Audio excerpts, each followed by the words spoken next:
Welcome to the New Testament Closer Walk podcast from Walk Thru the Bible.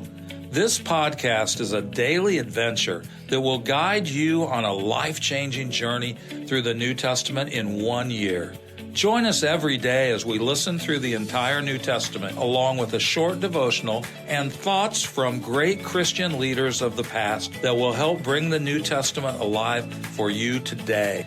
It's a closer walk with Jesus through God's Word.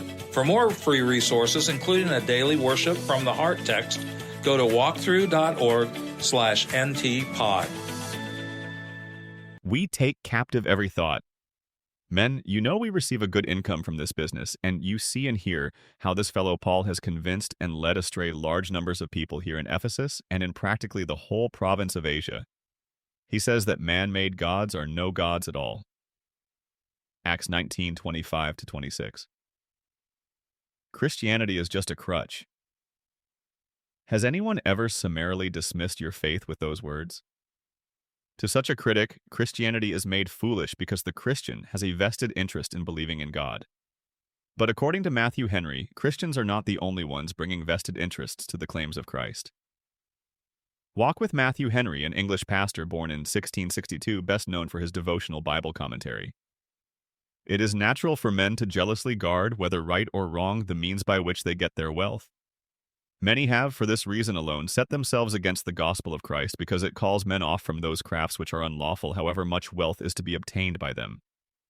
There are those who will haggle for that which is most grossly absurd and unreasonable, and which carries along with it its own conviction of falsehood, if it has but human laws and worldly interests on its side. Today's New Testament reading is Acts chapter 19, verses 23-41. About that time there arose a great disturbance about the way. A silversmith named Demetrius, who made silver shrines of Artemis, brought in a lot of business for the craftsmen there. He called them together along with the workers in related trades and said, "You know, my friends, that we receive a good income from this business. And you see and hear how this fellow Paul has convinced and led astray large numbers of people here in Ephesus and in practically the whole province of Asia. He says that gods made by human hands are no gods at all. There's danger not only that our trade will lose its good name, but also that the temple of the great goddess Artemis will be discredited, and the goddess herself, who is worshipped throughout the province of Asia and the world, will be robbed of her divine majesty." When they heard this, they were furious and began shouting, "Great is Artemis of the Ephesians!" Soon the whole city was in an uproar. The people seized Gaius and Aristarchus, Paul's traveling companions from Macedonia, and all of them rushed into the theater together. Paul wanted to appear before the crowd, but the disciples would not let him.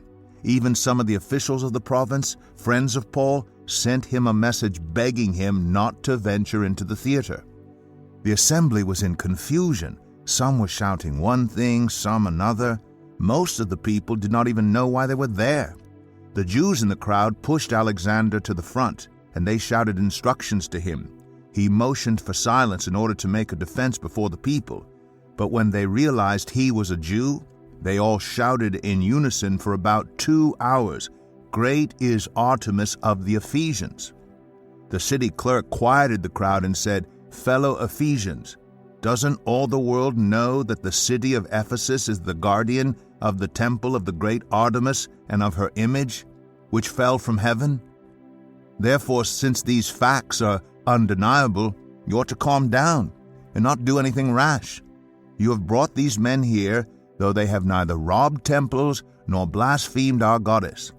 If then Demetrius and his fellow craftsmen have a grievance against anybody, the courts are open and there are proconsuls. They can press charges. If there's anything further you want to bring up, it must be settled in a legal assembly. As it is, we are in danger of being charged with rioting because of what happened today. In that case, we would not be able to account for this commotion, since there's no reason for it." After he said this, he dismissed the assembly. Is our critic's criticism legitimate? In a word, no. A vested interest critic is wielding a two-edged sword. His decision not to believe is not without its motives. Since he rejects Christ because of his own vested interest, his criticism of us is hypocrisy. Be prepared to give an answer for the hope that you have. God commands us to answer a fool according to his folly, or he will be wise in his own eyes. Proverbs 26:5. Thank you for joining us today. Make sure you subscribe so you don't miss a single episode as we take a closer walk through the New Testament in 1 year. For more free resources, including a daily worship from the heart text, go to walkthru.org/ntpod. That's walktru.org/ntpod. Walk through the Bible. Take a walk, change the world.